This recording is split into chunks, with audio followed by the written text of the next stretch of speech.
তোরা তো আমার জন্য কিছুই করলো না রে। আমরা তোমার ছোট বোন, আমগের আর কি বা করার ক্ষমতা আছে কও বড় ভাই?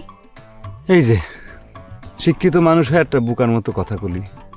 শোন, ছোট মানুষও অনেক সময় অনেক বড় কাজ করে পারে, বুঝছিস?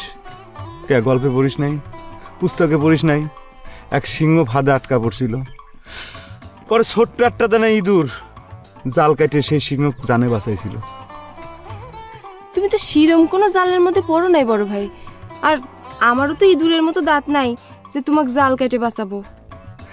তোরা এসব কি কথা কইছিলি?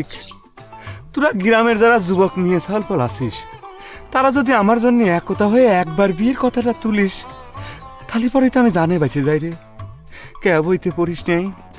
একবার এক কবুতর শিকারির ফাঁদে পড়েছিল, ওরে সব কবুতর মিলিয়ে সেই জাল সুদ দিয়ে শিকারির জাল সুদ দিয়ে উড়িয়ে নিয়ে চলে গেল। তোরা শিক্ষিত মানুষ হয় যদি এইসব জ্ঞান অর্জন না করিস তাহলে কেবা করে হবি রে?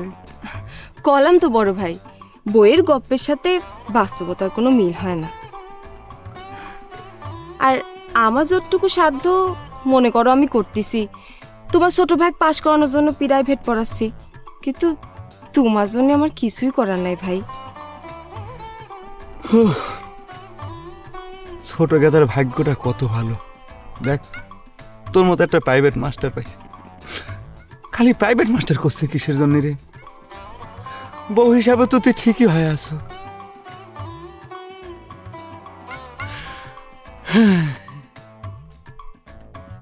আমার কপালটাই খারাপ রে, আমার জীবনে কিছুই হইল না রে।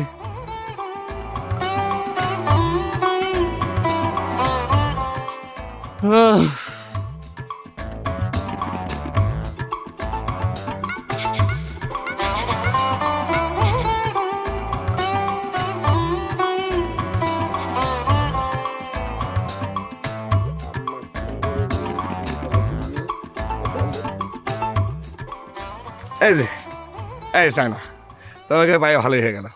আচ্ছা চায়না, মাসে তোমার হাত খরচের জন্য কি পরিমাণ ওয়াং লাগতে পারে? ওয়াং? ওয়াং আবার কি? ওয়াং মানে হচ্ছে টাকা। টাকা কি পরিমাণ টাকা লাগতে পারে? তা হঠাৎ করে আমার হাত খরচের খোঁজ কেমাই জায়গা দা? না, মনে করো হিসাবটা করে রাখতেছি। বিদেশে গিয়ে তো মেলা ওয়াং কামাই করব, সেখান থেকে মাসে কত ওয়াং জমা হবে, কত ওয়াং খরচ হবে, বছরে কত হবে। আচ্ছা তোমার হাত খরচের পরিমাণটা কতটুকু? কত হিসেব তো করতে চাও মাই জায়গা দা, কিন্তু সমস্যা হলো তোমার পাঠানো হাত খরচ আমি কিরাম করে নিব? কেমন করে নেব মানে? আমি মালয়েশিয়া থেকে ডাইরেক্ট তোমার নামে পাঠাবো, তুমি খালি নিয়ে খরচ করা শুরু করবা। ফুরাই গেলে আমার কাছে চাবা, আমি আবার পাঠাবো।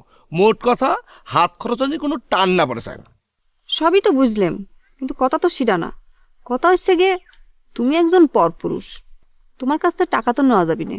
আমার গার্জেন তো সেটা মানবি না। মানবি না? দরকার হলে আমি তোমার গার্জেনের সাথে গিয়ে কথা কব।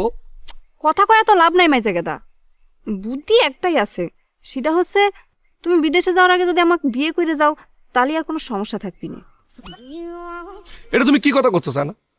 আমি তোমাকে কয়েছি না, নিজের পায়ে না দাঁড়িয়ে যারা বিয়ে করে তাদের মতো বধূ মানে ব্যাককেল মানুষের দুনিয়াতে একজনও নেই। আমি এরকম ব্যাককেল মানুষের মতো কাম করতে পারবো না। তাছাড়া একটা সমস্যাও আছে, বিয়ে করা বউ ফালায় থেকে বিদেশে গিয়ে আমি কোনো কামে কেসুলি টান দিবার পারবো না। কেসুলি টান মানে হচ্ছে মন, আমি মন দিবার পারবো না। ঠিক আছে, তুমি নিজের পায়ে দাঁড়ানোর জন্য বিদেশে চলে যাও, আর এদিক নিজের পায়ে দাঁড়াই না ভদ্রলোকের ছেলেরা এসে আমাকে বউ করে নিয়ে যায়, তখন এইরকম 1000টা ক্যালকুলেটর দিয়ে হিসেব করেও এই চাইনা পাবে না হয়ে দিলাম।